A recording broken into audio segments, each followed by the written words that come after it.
బిర్యానీ 2 చెంచాలు నెయ్యి 1 చెంచా నూనె వేసుకొని 3 ఇలాచి 4 లవంగా 2 బిర్యానీ ఆకు కొంచెం రాతి పువ్వు దాల్చిన చెక్క 2 పెద్ద సైజు ఉల్లిపాయ ముక్కలు అలాగే 5 పచ్చిమిర్చి వేసుకుని వేయించుకోవాలి.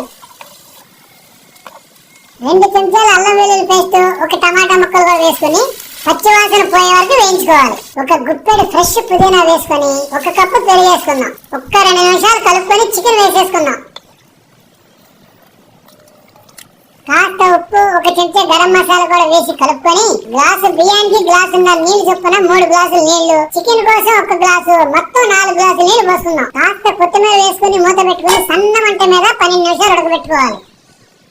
ఇప్పుడు చికెన్ అంతా పక్కకు తీసుకొని నానబెట్టుకున్న 2 గ్లాసులు బాస్మతి బియ్యం వేసుకుందాం. చికెన్ ఉడికాక నీళ్లు మాత్రం 3 గ్లాసులు ఉండేట్టుగానే చూసుకోండి. సన్న మంట మీద పావు గంట సేపు ఉంచితే రైస్ పర్ఫెక్ట్ గా వస్తుంది.